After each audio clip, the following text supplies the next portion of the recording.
Is it valid for a Muslim woman to marry a non-Muslim man who respects her religion but does not convert to Islam? Uh, it's not, unfortunately. For the person who does get into this situation, unfortunately for them, it's a very painful situation. If you think about it, so there's a reason, there's a wisdom behind this. There's multiple reasons.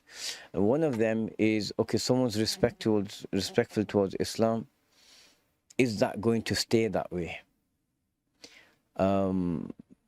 People change, and the person might not understand the concept of slavehood to God, might not understand the concept of haya, modesty, these sorts of things. And so in such situations, over time, there might be resentment, there might be some sort of attitude change. And if he's initially respectful, after that he doesn't believe in it, he doesn't think it's true. Literally. So if he doesn't think it's true, then how is that going to affect the marriage? It's much easier for someone to go downhill due to a bad influence than it is for someone to go uphill in the presence of a bad influence, right? And there may not be a bad influence initially, but can you guarantee that won't happen? Secondly, children, the way of kufr and disbelief and these sorts of things, it can, it pulls to the dunya, worldliness, right? It's things that are not always that are not connected to Allah subhanahu wa ta'ala, either through intention or purpose. And it has a pull, it has an allure. And so the children, if this happens, the change happens, how would the children be after 5 years, 10 years, 20 years? Once again, it's common. It happens. Someone is in the presence of a figure that's close to them in their life, and the deen goes downhill.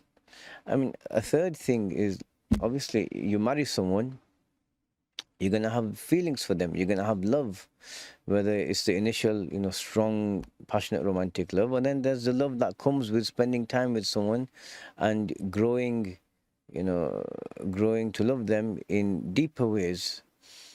How are you going to feel about such a person? How are you going to feel about such a person when they die, knowing what choice they've made and knowing where they're going to go? Unfortunately, it's a situation many converts have to face, that knowing that their loved ones, parents, siblings, children, relatives, that when they die, because they chose not to accept the truth,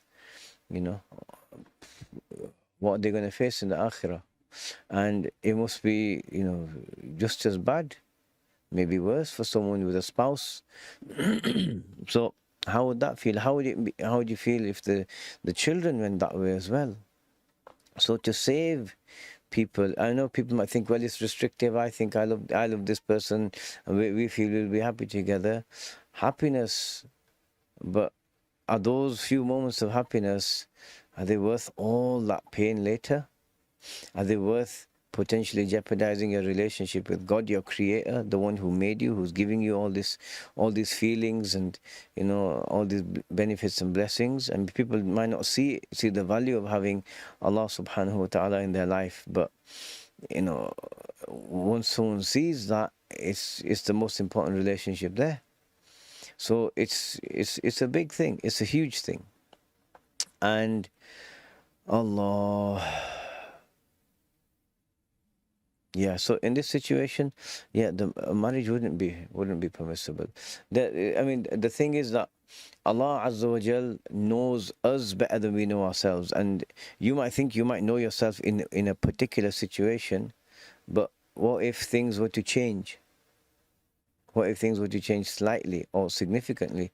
How would you react in that situation? I mean, we can all sit there, like that's the whole thing, innit? We can sit here and judge, oh, look at that so how are they doing this and why are they doing that? And we can say that, but if we were in that situation, how would we behave? How would we react? How would we just be forced to react because of our emotions and how, the effect they'd have on us? So that's the question that none of us can answer until we've been in a situation.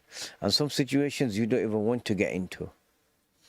And so even if there's this strong pull, the hawa, this irrational pull, I need to do this, get someone to, just tie you up in a cellar for a few months until it goes or something,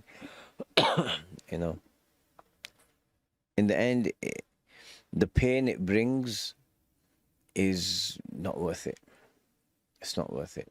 I was I was in a class once with my teacher, Shaykh Abdul-Rahim Reasat, rahimahullah ta'ala wa radiya an. He passed away earlier. He passed away last year, or earlier in the year. And so Shaykh Adnan, we were teaching, we were doing in the book Maraq al-Falah, we were doing the section on burials, and then the text where it covers, burying a non-Muslim. It's talking like, you don't wash them.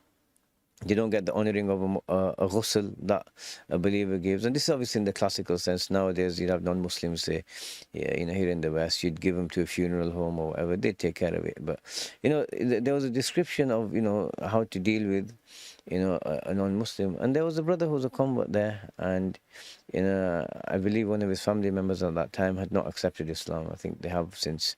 And, I looked and I saw the look of pain on him. The look of pain, this relative of mine, what if they go through this and then what's coming after? So save yourselves some pain. La ilaha illallah Muhammad Rasulullah.